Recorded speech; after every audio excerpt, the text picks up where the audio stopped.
Good afternoon, everyone, and welcome to the final webinar in a three-part series focused on the important role of early literacy in equity-driven teaching and learning. My name is Claire Abbott, and I'm the Director of the Office of Educator Effectiveness here at the Department of Elementary and Secondary Education in Massachusetts. So here at DESE, we are committed to supporting the preparation, development, and celebration of teachers and leaders who make a difference for the 1 million students in our schools. Ensuring that all students learn how to read, to write, and to engage with one another and with the world is central to this work and fundamental to our commitment to equity, not just equitable access to evidence-based teaching and learning, but equitable outcomes for all. And this includes our multilingual students. In Massachusetts, over 100,000 students, or close to 12%, are classified as English language learners, and these numbers are growing. At DESE, we are working hard to ensure that all multilingual students are taught by effective, well-prepared, and culturally responsive educators to advance students' academic and linguistic development simultaneously. Preparation and development in effective, evidence-based early literacy instruction that builds upon these students' funds of knowledge and is tailored to the specific needs of the student is essential to this work. You can read more about this statewide mass literacy initiative, as well as the Massachusetts Blueprint for English Learner Success on our website, the links to which we will drop into the chat, as well as new expectations for early literacy instruction in teacher preparation programs that will go into effect in 2024. Momentarily, I will turn it over to our amazing panel of national experts and literacy leaders from K-12 and educator preparation schools to dive into this topic. We are deeply honored and grateful to them for dedicating their time and expertise today. But first, I want to thank the Hunt Institute for their partnership in developing these webinars, each of which is being recorded and published on our website. And I want to encourage participants to listen to the conversation as it unfolds and to share questions for our panelists using the Q&A feature of the Zoom platform. We will reserve time toward the end of this discussion to raise some of the questions for our panelists. And while we may not get to every question, we do our best to elevate as many as we can. And now, I am honored to introduce the moderator for today's conversation, Dr. Claudia Rinaldi. Dr. Rinaldi is a professor of education and chair of the education program at LaSalle University in Newton, Massachusetts. A renowned national expert on learning disabilities of English language learners and the implementation of the response to intervention and the multi-tier system of support with a focus on supporting English language learners, Dr. Rinaldi's research focuses on how to improve systems and instructional practices for students with reading difficulties who may be at risk for failure, or those who are English language learners and who may have mild and moderate disabilities. She sits on numerous national and statewide advisory groups and is regularly featured in online platforms, panels, and webinars in Spanish, addressing issues about English language learners and their struggles in schools with a focus on strategies for parents and teachers. Welcome, Dr. Rinaldi, and thank you so much for leading this important conversation. I'm going to turn it over to you. Thank you, Claire, for this wonderful welcome, and to you and to the Hunt Institute for organizing this amazing opportunity for our educators, parents, and community members who may be listening in today. Like you said, I was amazed by the growing number of over 100,000 English learners, multilingual learners who are in our schools today. Particularly in Massachusetts, but of course, this growing trend is nationwide. So I'm sure we have people from outside our state here today. And I'm really inspired by the opportunity to hear from our speakers today who bring a wealth of knowledge from research and practice and application, all to kind of merge together to provide us with some ideas, evidence-based practices, research-based practices, so that we can apply them in our classroom. One of the areas that I wanted to kind of address was that the merge between the teacher preparation programs and teacher education in our schools. And you know, I'm hoping that today, this conversation gives administrators also an opportunity to capitalize on partnerships between university teacher education programs and our schools' professional development units. I know we all strive to kind of come in and work together, and we all need to do a little bit better on that to be more genuine partnerships that really build upon each other's expertise. I know in working with close districts that we work closely with at my institution, I've seen the growth of what can happen when we are true partners and not just drop-in professional development. We really are able to help teachers, help administrators understand the variety of needs that our English learners and multilingual learners bring to our communities, to our schools.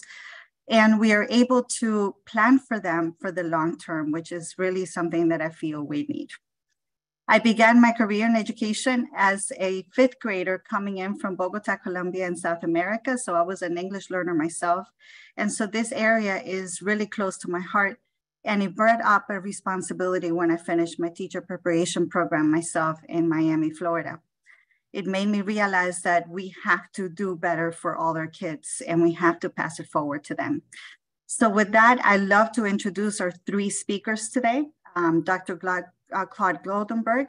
He is a Nomalini and Olivier Professor of Education Emeritus at the Graduate School of Education at Stanford University, a native of Argentina, so close to my area. His area of research and professional interest centers on promoting academic achievement among language minority children and youth. Prior to his arrival at Stanford, Goldenberg was Professor of Teacher Education, Associate Dean of the College of Education, and Executive Director of the Center for Language Minority Education and Research at California State University in Long Beach. Dr. Goldenberg was also on the National Research Council's Committee on the Prevention of Early Reading Difficulties in Young Children and on the National Literacy Panel, which synthesized research on literacy development among language minority children and youth. I am very excited what he has to tell us today. Dr. Christina Budi is an assistant professor specializing in language and literacy education in the School of Education at the University of Delaware. She began her career teaching elementary students and ESL. Her passion in teaching language and literacy and supporting students with socio-emotional growth is echoed in her research, where she seeks to understand the classroom practices and contexts that build upon the culturally and linguistically diversity of students, as well as promote socio-emotional well-being, an area very needed during this time after COVID. Accordingly, her research focuses on the language and literacy development and instruction in early childhood and elementary age children from diverse backgrounds. She teaches courses at her university related to literacy instruction and teaching multilingual learners. We're so excited to hear from her. And finally, we have Mandy Hollister, who's an ESL teacher, instructional coach, and coordinator at App Academy Holland, an elementary school serving students in grades K1 through 5 in Dorchester, Massachusetts. She has worked with students learning English as an additional and foreign language ranging in ages from kindergarten to adults. Ms. Hollister is a graduate of Fresno State University in California, where she grew up. She later then moved to Spain to teach English abroad and has since settled in Boston after completing her degree in ESL at Simmons College. She's an avid consumer of all things literacy and an advocate for multilingual learners' access to high quality, grade level content. We are so excited that you're here. So if it's okay with you, we'll go ahead and begin with our first question. Dr. Goldenberg, the national conversation about literacy instruction, particularly literacy instruction for multilingual learners, can sometimes feel very divisive and reminiscent of the reading wars of the past. This can make it difficult to discuss this important topic uniquely for this population: how to teach reading and writing in with multilingual learners. Recognizing the complexity and nuance of learning to read, particularly in a language you're simultaneously learning, are there some universal understandings about language and literacy development that all teachers should know and understand? Yes, thank you for this question, Claudia. Thank you for the introduction. Thank you to you, to Claire, to the Hunt Institute for setting this up. I'm thrilled and honored to be here, and I'm looking forward to the conversation as well. Yes, in fact, there are some universals. I'm going to name 5. I'm going to try to do each one in 1 minute, since I've been allotted 5 of those. And I'm going to tell you the punchline at the beginning, because I want you to think about these knowing what the punchline is. And the punchline is that all of these apply to English learners. I'm not going to say anything about English learners specifically because that's what our conversation is going to be about, but all of these apply to English learners with some additional considerations and supports, which we'll get into. So here are the 5. The first one is that written language and oral language are different. They are different things. They're both language, but they're taken in and they're processed by the brain differently. We're born knowing how to take in and start making sense of oral language. Certainly in the case of our first oral language, absent a developmental delay or some sort of anomaly, we intrinsically know how to make sense of human speech. We intrinsically know that it's meaningful. And from the get-go, we try to make sense of it. It's part of our DNA. It's part of our human evolution. We're born with the brain wiring already in place that is essential for making sense of human speech, otherwise known as oral language. Now, written language is different. It is literally a human invention that appeared roughly 5,000 years ago, in contrast to human speech, which appeared roughly 300,000 years ago. As you know, there's no written record, but the best anthropological and archaeological research that we have suggested human speech evolved about 300,000 years ago, whereas written language, print, evolved much more recently. So we're not born knowing how to process print in order to make it meaningful. The brain circuitry literally has to be constructed that allows us to process, take in, and produce written language, right? So that's number 1. And as a result of the fact that written language and oral language are different, comes number 2, that we have to be taught how to process, how to make sense of written language. Some individuals learn very quickly, seemingly effortlessly, as if it were natural. But it's not natural because we've got to learn something that we're not born knowing how to process. For others, it's much more difficult. And the rest of us are somewhere in between. The range is enormous, but if we want to increase the likelihood that everyone learns to read and to write, to become literate, we need to make sure that everyone has the experiences, including the instruction, that's required to turn print and text into comprehensible, meaningful language. That's the challenge that we face, turning print into comprehensible, meaningful language. Until then, it's just marks on a page, which then leads to my third point, which is that in order to be able to read and write, you need to have the requisite foundational skills. And by this, I mean the understanding that the sounds of human speech, what spoken words are literally made up of, sometimes called phonemes. And by the way, I just want to tell the audience that, I'm giving a lot of information. I'm happy to make this, write this up and send it out to you. So I would suggest you just try to listen and process and don't try to write down everything because it's kind of dense, but I'm happy to send this out as a text to anyone who wants it. So in order to be able to read and write, you have to have the foundational skills. And what I mean by that is the understanding that the sounds of human speech, right, what makes up letters and makes up words, sometimes called phonemes, that these phonemes are represented by letters and groups of letters. Now, that's true for all languages, even the ones that are non-alphabetic. You still have to connect the sounds of the spoken language to the written representations. That is non-negotiable. If you can't make that connection, you cannot learn to read and write. You need to have the understanding and the skills to go from speech to print, in the words of Louisa Moats, that some of you might be familiar with, and from print to speech. But just knowing this is not enough, which leads to number 4, which is you need to be able to turn print into meaningful language quickly and automatically. In Mark Seidenberg's phrase, language at the speed of sight, right? We understand oral language intrinsically as it's coming in. First couple of years are spent kind of sorting out the sounds and distinguishing one phoneme for another and making sense of words because it's highly contextualized. But in order to be fully literate, you have to be able to turn written language into language at the speed of sight. And the best way to do this is to teach foundational skills directly, explicitly, and systematically. striving for accuracy and automaticity. And then as you start reading phrases and sentences and longer patches of text, you have to become fluent, meaning accurately, automatically, and with appropriate inflection and intonation. Sometimes it's called prosody. And then finally, number 5, but by no means least important, full literacy requires much more than automatic and accurate foundational skills. You need vocabulary and other aspects of language development, background knowledge, comprehension skills. You need motivation to keep barreling through. All of these are critically important. And they can't wait until the foundational skills are seated and in place. You have to start building this other part of the literacy apparatus that involves vocabulary and language and comprehension skills and motivation. You have to start building this part of the apparatus from the get-go, even before kids attend school.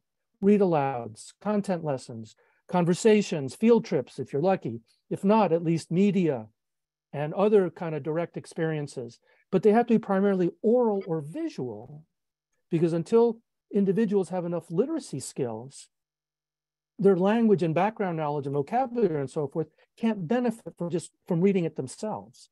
So you have to read it to them and provide the kind of experiences that are necessary that eventually will sort of hook up with the foundational skills and lead to full literacy. And sometimes, you hear the disparagement about science of reading or whatever, that people are obsessed with. You got to decode first, and then you can worry about language and comprehension. That is untrue. Both must be developed from the beginning, using different channels and using different techniques that I suspect we'll get into, but you cannot put off the meaning part, the communicative part, the reason we read and write. You can't put those off until kids can decode. That's just nonsense. And anyone who advocates that really doesn't understand the research. So all of those things are important. All of those things are, in my estimation, universal, including for English learners. But we make special provisions for English learners because they're simultaneously learning the language as they're learning to read and write it. Now, Mandy and Christine and Claudia might have somewhat different perspectives on this, which is fine.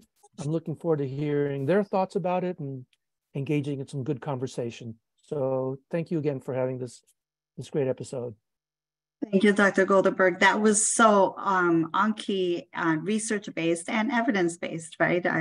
Those key terms are ones that we should be engaging in and looking at what research is telling us. I think you really hit on 2 areas, the vocabulary and the oral language, which result in active engagement in classrooms. And I think that's exactly what you're saying with experiences. And that's exactly what Universal Design for Learning is encouraging, is that active learning that can happen in the classrooms.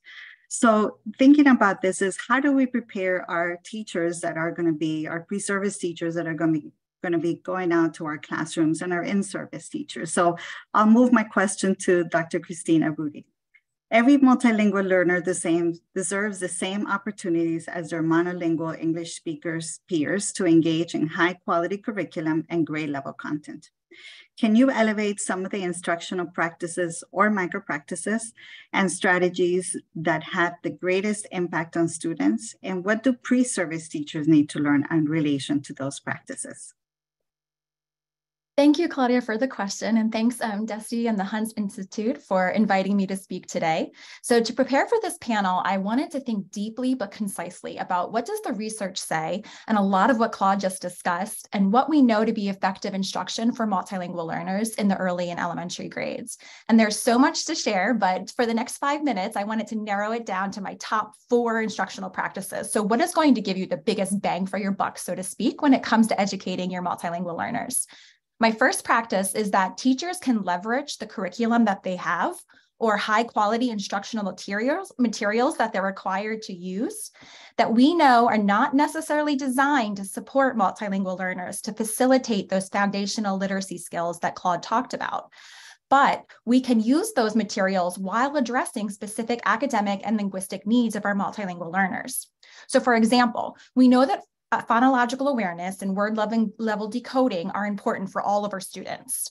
But we know for multilingual learners, typically we need more and additional support in language comprehension. So as teachers are starting to think about, okay, what does language comprehension look like in your classroom? It might be useful to ask yourself, to be successful with the content, what do students need to know and do with language across 3 levels, at the word level, the sentence level, and the discourse level? And then you think about providing explicit instruction and scaffolding supports for your students. So for example, if I know in my lesson for my first graders, they are going to need to be able to identify character traits for a main character and provide evidence from the text that we've been reading to support their ideas. Depending on their English language development at this very moment in time, I might need to focus on teaching discourse connectors. So they're linking the character traits with evidence from the text using the word because. And I might do this by teaching and using language frames that provide more or less support with those language frames to my students, depending on their needs. Second, teachers need to be able to not only assess content learning, but language learning. And they use that data to then plan and modify their instruction. So as teachers, how do you know what to assess? That's where the practice of writing and sharing a language objective can come into play. So teachers are really good at writing and planning content objectives, but when educators also intentionally think about what is the language that the child needs to access the content, maybe that's working with past tense verbs at the sentence level or specific vocabulary at the word level. Educators can assess students' progress towards meeting those language objectives and then use that data to determine if the supports have been in place and are working or not. So in this case, teachers will use data to drive instruction. So not only focusing on content, but also on the language that students need. Third, teachers have to provide multiple opportunities for interaction and language practice for multilingual learners to engage in language. So I love Leo von Leer used this term, language as action. And I love that term because it reminds teachers that language is something that we do. Through group work, authentic projects, interactive activities that span across modes of communication, listening, speaking, viewing, representing, writing.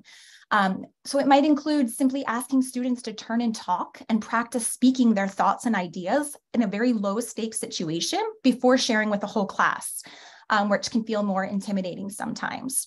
To a more complex sort of engagement where students are engaged in inquiry and project-based learning. And fourth, that leads me to my fourth recommendation.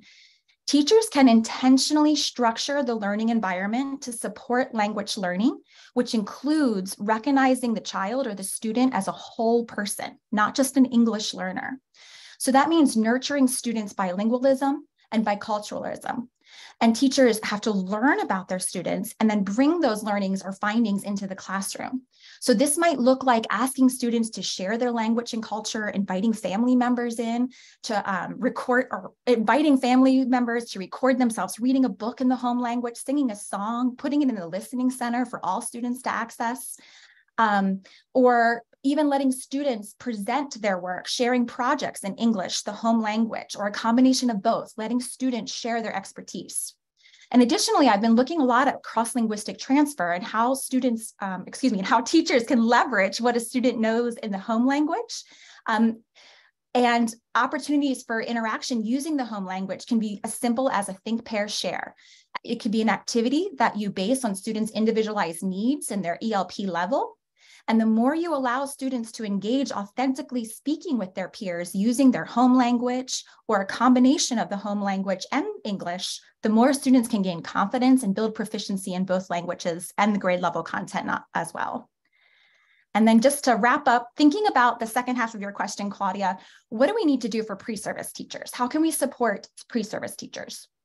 Well, pre-service teachers benefit from the explicit instruction of these practices as well through discussion, observation, whether that's by video or in the classroom, and then practicing enactment of how to scaffold these practices in classes and out in the field. But to be truly successful in understanding the language demands of a classroom, it often involves providing pre-service teachers with access to to functional linguistics in addition to the pedagogy. So over the past few years, I've heard comments from my students like, Dr. Buddy, counting phonemes is really hard, or identifying morphemes is very challenging. So I can't expect my pre-service teachers to teach morphological awareness if they don't know how to analyze a word first by identifying those morphemes. So in teacher education, language practice is important, if not equally as important as the pedagogy. And I think this is so critical that I'm actually working now to design a new course for my students that's going to be focused on the structure of language for teachers. So I'm going to wrap up there because I know Mandy has a lot of valuable practice and application that she's going to be able to share with us as well. Thank you, Dr. Woody. That was incredible. I love what you identified as the teachers being able to assess content and language, because I think oftentimes we get stuck on the content and kind of leave the language to the ESL teacher. But every teacher has to be involved in the process of evaluating the progress that the child is making in English and how they're maybe transferring from that native language to English. And that made me think about, that it is important for teachers to think that there is no average child. And in fact, we should automatically think about that there's about 20% of kids that are going to need some additional support, whether they have a disability, whether they're multilingual learners, any of those children, about 20%. So if you come into your classroom thinking, okay, about who are my 20% that are going to need a tiered instructional support, then we can think about those very specific experiences and that specific strategy of looking at morphemes or explicit instruction, experiential learning, cross-language transfers, so that we're able to help them along.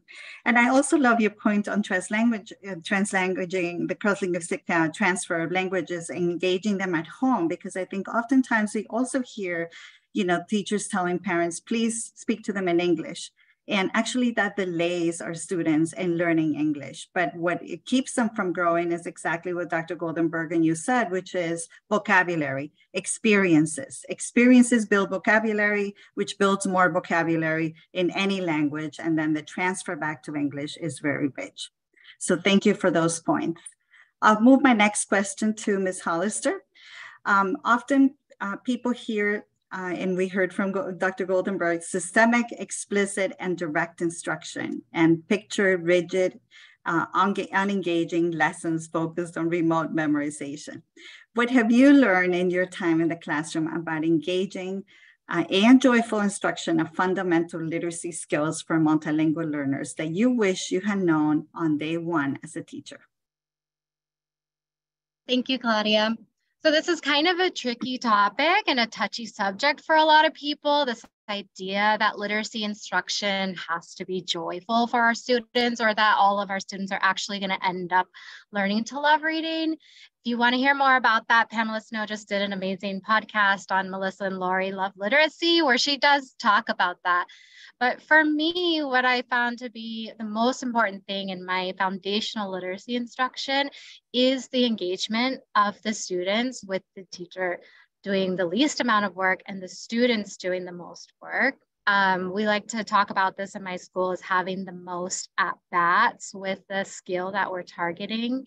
As a teacher on day one, I wish I would have known how to merge what I knew about language acquisition with instruction in general, especially because I didn't know anything about reading instruction. I suppose I did have some coursework on it, but it was really a tricky thing for me to try to learn. And so through a lot of self-study, I've learned to successfully plan a targeted reading lesson that's both systematic, explicit, and develops language instruction in a way that's fun. Dr. Anita Archer, she's like super famous for her Archerisms, but she always talks about how success breeds motivation. And this is absolutely true when we're thinking specifically right now about phonics instruction. The teachers at our school are required as part of their ELD instruction to also pull and do foundational reading instruction with our English language learners. And in that 15 to 20 minutes of group time, right, it's really important for them to make sure that our students have as many at-bats with the targeted skill. Additionally, when our multilingual learners feel heard and their language is validated, they're motivated to keep learning, right? For our multilingual learners, we also have to create a space in our group to slow down. I'm telling my teachers this all the time. You don't have to do as many words in your like chaining activity, but slow down and actually take the time to talk about the words that they're studying. These are a random set of words that we're choosing to focus on a specific phonics skill. And we have to create the safe space for our students to be able to talk about the words that they're being asked to spell and read, right? So for example, if we're studying, the consonant cluster ST ending, right? And we're using words in a word list like lost or missed or nest or chest, right? Our first grade students who are studying birds right now, I might stop and ask them, slow down in this moment and talk about those words first, explain their meaning of these words, and then have them orally produce their own story using these words. So for example, they might say something like, a bird became lost trying to find their way back to their nest for whatever reason because of the mist, right? And so on and so forth. This opens up also for a discussion about story elements as well. And what kid doesn't love making their own stories up? Also, Elsa Cardenas Hagan, she talks a lot, especially about these words that are used in the CVC decodable time period, like especially for kindergartner kids learning to read, these words like jam or cap or something like that, that have so many multiple meanings, right? Taking the time to slow down and really expose the full range of meanings for these, like I can be in a jam, I can be stuck in a traffic jam. I can put jam on a sandwich, but I can also go on Saturday with my guitar to a jam session.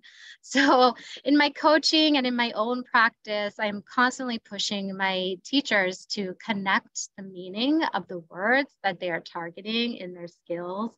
If we're spending time teaching students to decode and spell words without connecting to the meaning, it's just a useless time. We're right now in the middle of our year. We just did our progress monitoring for middle of the year, and we're seeing a gap. And this is typical for, reading comes along faster than spelling usually, but especially for our multilingual learners, my suspicion is that we're spending more time teaching kids to spell words that they haven't necessarily connected the meaning to. So when we think about engaging and joyful literacy instruction for multilingual learners, there's nothing that kills joy faster than being unsuccessful. So I think it is necessary to teach those foundational reading skills explicitly and systematically, but it can definitely still be engaging and joyful and creating a space for students to practice the targeted phonics skills while also acquiring their language skills. Thank you, Ms. Hollister. That was really insightful. And I love the idea of slowing down. I know we're in a competition for the scope and sequence, but is the scope and sequence and learn nothing, or is the slow down and really learn and increase vocabulary and those skills that that the children need to learn?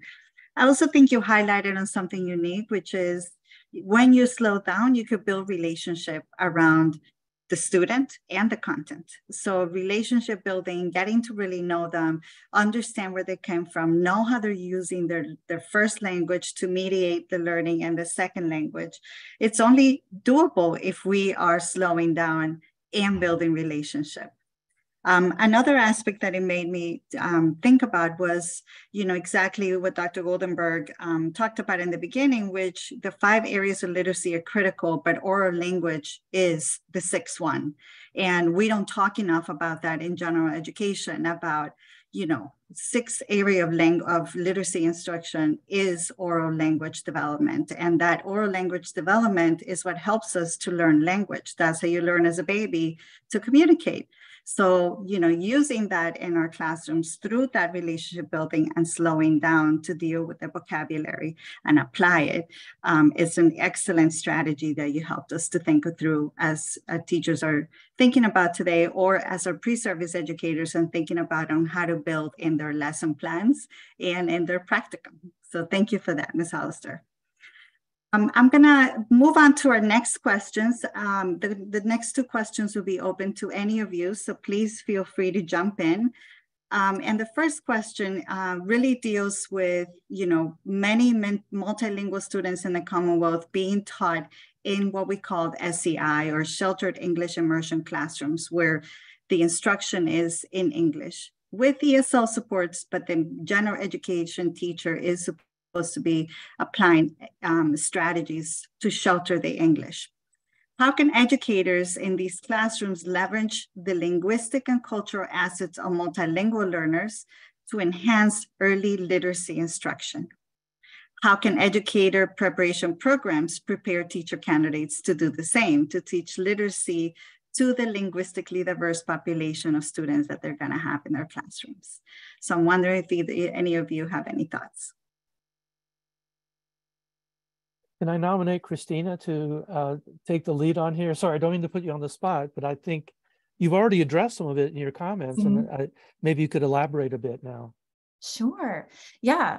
So I think it's so important for us to remember that multilingual learners bring with them a wealth of linguistic and cultural assets, and educators can really leverage those assets to enhance early literacy instruction. And as I've talked about, or as I mentioned before, one effective approach is to incorporate the students' home languages and cultures into the classroom, and then use these resources to build on their existing knowledge and skills. So like everyone's talked about, really thinking about the experiences that students bring in and know in their first language. And to be able to do this, research shows us that teachers need to know their learners. And that sounds so simple, right? Many educators do know their learners in terms of how they perform in their classroom in English. But when I say know your learners, I'm also talking about learning about multilingual learners' language backgrounds, their experiences, and their proficiencies in both languages. So teachers are able to develop dig even deeper into students' lives. And in order to do that, thinking specifically about our pre-service teachers, we need to provide strategies. How do you learn about your students, which depending on their English language proficiency level, that might look different. So a teacher may have to think about asking students more about themselves by using visuals to illustrate their experiences, or having them write about their experiences in their home language and then finding someone to translate, or meeting with family members, or identifying a bilingual community member who can serve as a guide or a liaison to the child's family and community. So really thinking about, as an educator, how can I leverage what my students know, and how do I get that information? Like, what strategies or techniques can I use to find out what they do know and what they bring to the classroom? Can I build on that? Because that's such an interesting point. We say build on what students know, but sometimes it's hard to find that out. One of the techniques for doing that is listening, and teachers typically are not that great at listening, right? Because when it's silent, we get nervous, or we start talking and kind of crowd out other. I just want to tell you about an instance. Years ago, I was working on this interactive discussion model that I've worked on with some teacher colleagues and others, called instructional conversation. And it's a way of just it's a template for kind of guiding discussion, conversation on a little deeper level, so you kind of get into complex concepts. So this kindergarten teacher I was working with, and these were all English learners, Spanish speakers, and she was a Spanish speaker. She was from Costa Rica. So the Spanish per se was not an issue. So she wanted to do an instructional conversation. The theme was somewhere along the lines of the grass is always greener, etc. So she was going to use the book, The Country Mouse and the City Mouse, in Spanish, of course. So she began the instructional conversation by kind of, Reading Recovery has this phrase, roaming around the known, right? We try to figure out what kids know about something, which is a good concept. So she asked kids, well, what do you know about, and this is all in Spanish, what do you know about being in the country? And she called it el campo. ¿Qué saben del campo? ¿Qué pasa en el campo? And the kids looked at her like, she'd sprouted a second head or something. They had no idea what she was talking about. But she had the foresight to come armed with a group of pictures to illustrate. And so she'd hold up these pictures, tractors and horses, the usual. And one kid said, oh, maestra, you mean el rancho? Yeah, rancho, right. So as soon as the word rancho came out, you couldn't shut these kids up. And you had to find, they knew things about El Campo, but they knew it as rancho.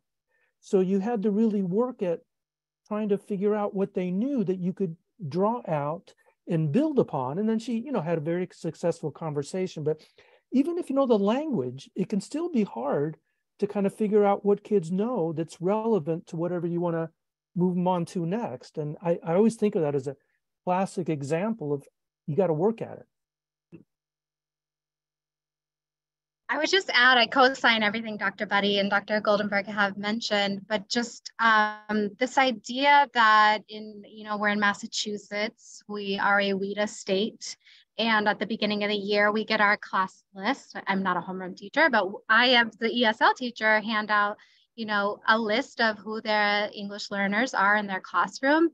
And, you can look at a level 3 and think what I learned in ed prep is a level 3, but the range of level 3 is so broad that, that was kind of a surprise for me because I learned the levels, all the WIDA levels, but, to really dig deep, and like a 1 doesn't always mean a 1 as a newcomer. A 1 could indicate the student has been here since kindergarten, but for whatever reason hasn't acquired reading, and they're still marked as a level 1 on your roster right now.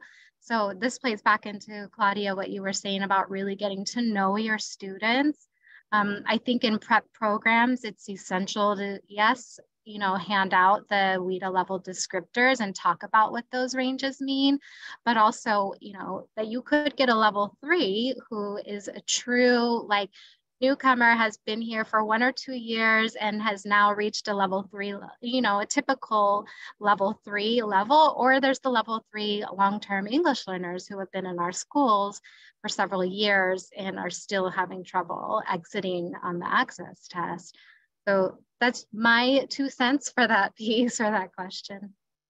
Thank you, Mandy. And I think you really landed on something that really spoke to me. I visited a couple schools a year ago, and I saw a 6th grader that was a level 3 in special education. And when we looked back at his WIDA scores, they went from a 6 in 3rd grade to a 1.8 in 6th grade. And, what that tells me is, engagement. So how engaged is he with the content? What kind of relationship does he have around learning and home and culture? And how are they connecting that to instruction? So I think you hit it right on. All level 3s are not the same. And we should be getting to really deeply know them. And what we do know is they tend to stay in the back of the classroom, and teachers tend to call on the kids that know the answers. So in teacher preparation, I always have them go in and observe classrooms and say, who is the teacher calling? You want to know who's it calling, because we tend to do this just by nature of, teaching. So if we know it, we're able to change it. And calling the students may be a little bit harder, prepare them to answer, but really that results in engagement and in relationship building. So I think you hit on something really important. I have another question that we could go in. This would be our last question before we open it to our guests today, to see if they have any questions coming in. And I know that Claire is following up on those. So the question goes as such. In the first and second webinars of this series, the panelists acknowledged that in order to see real and lasting systems change in literacy instruction, we first have to acknowledge and remove the barriers to successfully adopting culturally and linguistically sustaining evidence-based practices. For example, John Hogan named initiative overload as a potential barrier to adopting evidence-based practices. And Ashley Clergy highlighted the need for sustained teacher training and intellectual preparation for lessons through a cultural lens.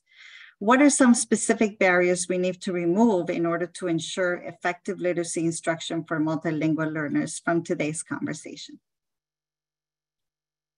I'll volunteer since Mandy and Christina are on mute. Thanks, Claude. I take these nonverbal signals seriously, I'll go next, Claude. Don't worry. Okay, okay, you got my back. Yeah, this is a good question, and I actually want to identify 3 barriers. I tend to enumerate things, you might have noticed. The first barrier is that it's more complicated. I mean, there's no question it's more challenging for students and for teachers to teach literacy in a language you're simultaneously learning to speak and understand. I mean, it's just harder. There's just no getting around it. And that's a barrier. It's a barrier that we have to overcome, but we have to acknowledge that and not just sort of kind of take for granted, oh yeah, you do these things. And teachers need a lot more support than are being provided, and students do as well. So that's one barrier. Another barrier is that there's a lot of confusion around terms. Now we could spend, you already had a webinar on culturally responsive pedagogy and so forth, so I don't want to go down that track.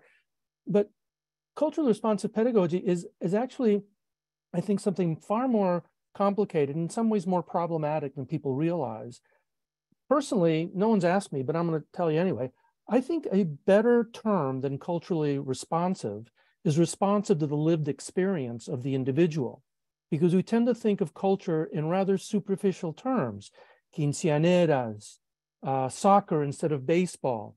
So, okay, those all count in the lived experience, but not if you haven't experienced them. If you've never done a piñata, then even though it's part of your Mexican culture, it's not really that meaningful. And so people use culturally responsive as sort of a gloss, a very superficial gloss, when I think what really is involved is tapping into the lived experience of students, of children. And I know, like when I was teaching first grade, one of the things that I had my students do was write letters, give them a homework assignment to write a letter to your grandmother, because I knew for a fact that their parents, this is before the internet and email and texting and so forth, but there's still opportunities to use text with email and to write to your grandparents. I mean, that is culturally, there's nothing inherently cultural about writing a letter to Mexican, El Salvadorian, Hmong, Vietnamese culture, but it's part of their culture because it's part of their lived experience, right? Same thing with tarea, the word in Spanish for homework. That's very culturally relevant because parents know exactly what that means. Something the teacher is sending home that you're expected to do, finish, and bring back to school. Well, there's nothing inherently Vietnamese or Chinese or El Salvadorian about that, but it's the lived experience of the parents and the children. So when we talk about culturally responsive, I always recommend that you think operationally in terms of connecting with the lived experience of children and of families. And we use there are other confusing terms like balanced literacy. Balanced literacy, really, I hate to sound mean, but the term balanced literacy has been perverted and hijacked by a very wrong-headed theory of how to teach literacy, otherwise known as whole language, 3Qing, they're different terms. Balanced literacy was actually used by the National Reading Panel to suggest what we've been suggesting, which is you need foundational skills, but as part of a comprehensive program, you also do things like read alouds, vocabulary, experiential learning. That's balanced literacy, not looking randomly at pictures, letters, context, syntax as a form of word recognition.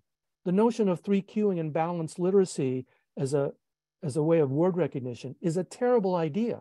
But the notion of balanced literacy is focusing on foundational skills, focusing on language, meaning, and communication, not necessarily at the same time, but eventually converging them. That is what balanced literacy should be. And other terms have been sort of hijacked. And the last one, and I promise I'll be quiet, I worry very much, and anyone who cares about literacy education should worry about a lot of disinformation that's being put out there. A lot of disinformation. If I've heard it once, I've heard it a dozen times, things like science of reading is an English-centric program. Now, that is not even wrong. It's so preposterous. Science of reading is not a program, for starters. And secondly, there's a worldwide literature in multiple languages, first and second languages, that counts as the science of reading. It's part of the literacy knowledge base. That is a piece of disinformation that if I had one wish in this space, I could just squash, because it's doing a tremendous amount of harm to students and teachers for this myth to be propagated. and I can give you other examples, but the idea is there's so much misinformation, disinformation, and outright falsehood floating around that is a tremendous barrier to doing what I think all of us in this panel would like to accomplish. I agree, Claude, thank you. I would just build on that general idea and kind of take it down to the school level. Some of the biggest barriers here, even at my school, which I think we have like ironed out a lot of kinks over the years, but I've kind of went through and thought about like scheduling, not even just like on the teacher level scheduling, but like we have guidance within Massachusetts about how many ESL minutes students are supposed to receive. And, you know, the ESL teacher is supposed to be working in concert with the homeroom teachers, and scheduling for teachers to be able to meet and collaborate is a huge barrier. You know, we often run into like conflicting priorities, or the homeroom teacher doesn't want you to take the ESL student right now because they need to do this, or, you know, it can be a barrier, right, to get everybody on the same page and aligned. And, you know, we're talking about systematic and explicit, right? If I'm working on one thing and the homeroom teacher is working on another thing, and when they go to MTSS, they're working on another thing, and, you know, it can get kind of messy, and these are definite barriers within the school level. Thank you, Mandy. And I think, Dr. Bodhi, if you have something else to add, we have two questions too that I think are wonderful. So I want to respond to our audience. Sure. I'll be very quick. I just wanted to add, when we think about another barrier that we hear a lot, or we think of a lot, is that it always feels like this is adding something else, that providing support for multilingual learners is one more thing I have to do. And I really want to help teachers realize, or to think about, that providing supports for your multilingual learners isn't something extra, but it's an enhanced way of teaching. So it's like when you take a photograph on your phone and you can click on the picture, and you can click on the little app that says enhancement, and all of a sudden your photograph is brighter and clearer and easier to see. It's kind of, it makes me think about that. When you take the content and you look at the content and you apply the enhancement feature, you're really thinking about the language demands of the content that you're already teaching, and then what supports can you put in place for your students. So I really like to think about that these supports that Claude and Mandy and I have talked about today, it's not extra, it's an enhancement to what we're already doing. Thank you for that. I love the enhancement, and I could just see it ties so closely to universal design for learning, because it gives you those enhancements already so that you don't even have to think about them. So if you have not explored that, I really urge you to do that. We have two questions that I'd like to address as well. But I'd like to begin by saying that one of you said that the students have a lot to say, and I agree with, I think Mandy, it might have been you, they have a lot to say. And we just need to get it out of them. And so when we're thinking about the SEI classroom, so the sheltered English classrooms that we were talking about in the previous question, you know, what do you think could be addressed in terms of dual language schools versus SEI schools, to kind of think about how do we enhance that interaction and that engagement that students could have?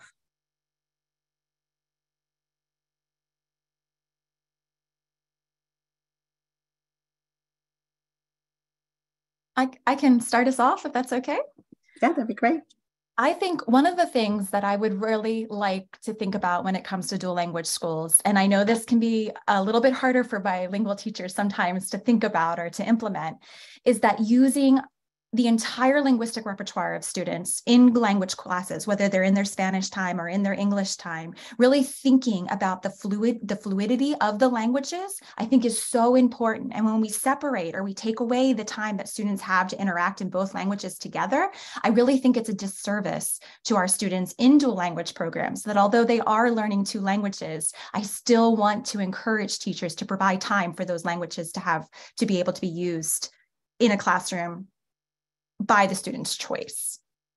So true, and that's been found in research on bilingualism, that it's actually a very high cognitive skill to be able to translanguage or access the words that you need in one language or the other. I even think about my own personal experiences, and Claude, I don't know if this happens to you, but sometimes I'm speaking and I'm not really sure in which language I'm just speaking and getting my point across. So I hope it's always in English, and particularly today, right? Any of you have anything to add for dual language schools and literacy instruction? Well, I would just say that, I mean, I agree with what Christina said.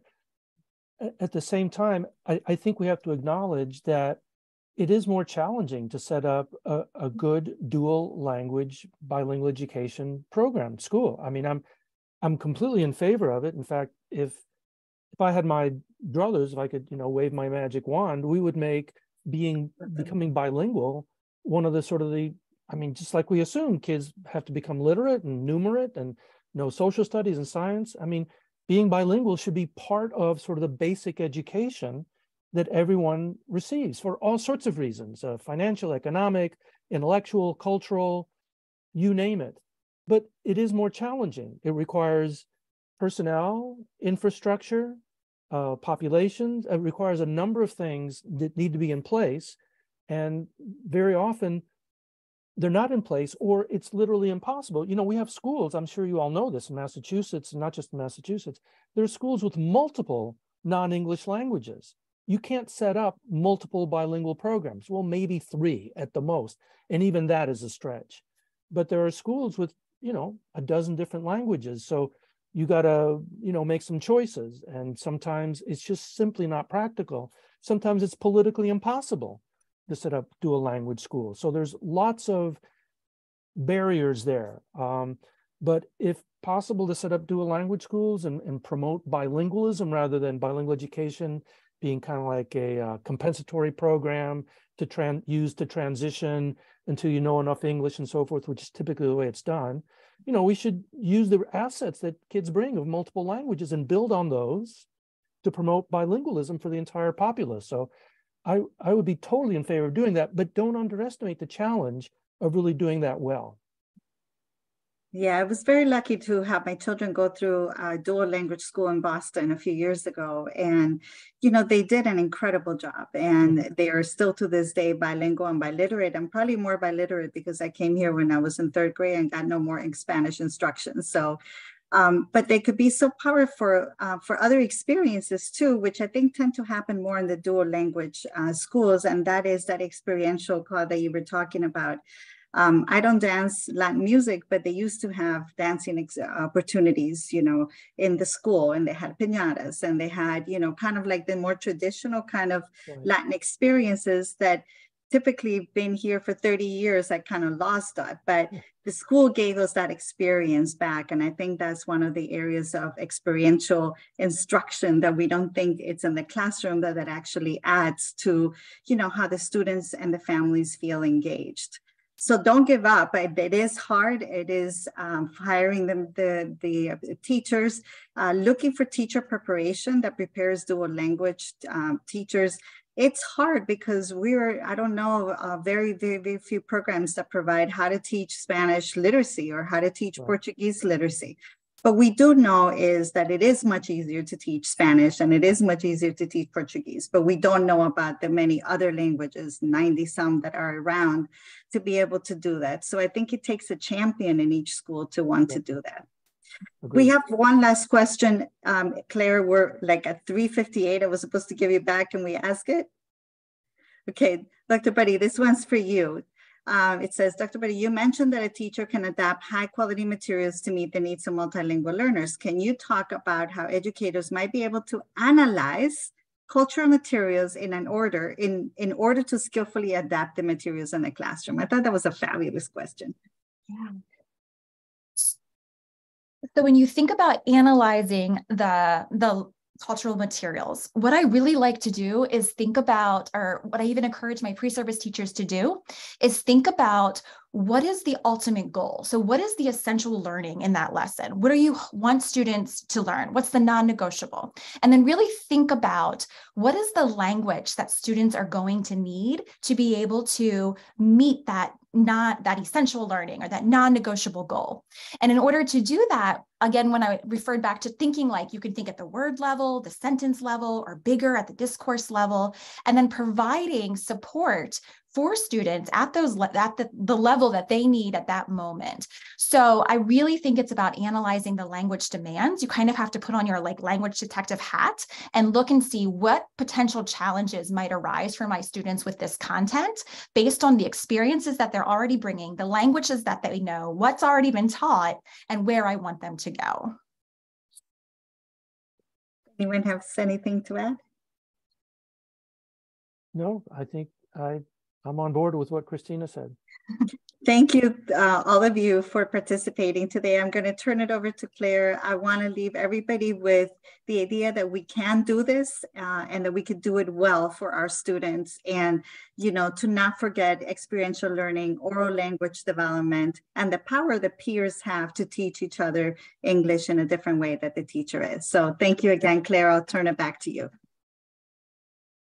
Thank you so much, Dr. Rinaldi, for leading this conversation. There were more questions in the Q&A than we could elevate, and there were phenomenal questions. So, and then several requests for the 5 tenets of instruction that Dr. Goldenberg mentioned early on, the 4 instructional strategies that Dr. Buddy mentioned. So I hope you don't mind, panelists. I did promise I would reach back out to you all and just try to pull it all together so we can make that information available to the people who registered and attended this webinar. It was clear that this really was an engaging topic that people want to continue to dig into. I just want to express our enormous gratitude to all of our panelists, Dr. Goldenberg, Dr. Buddy, Mandy Hollister, for sharing your time, your expertise, and your experiences with us today, because that is really what I think is most powerful.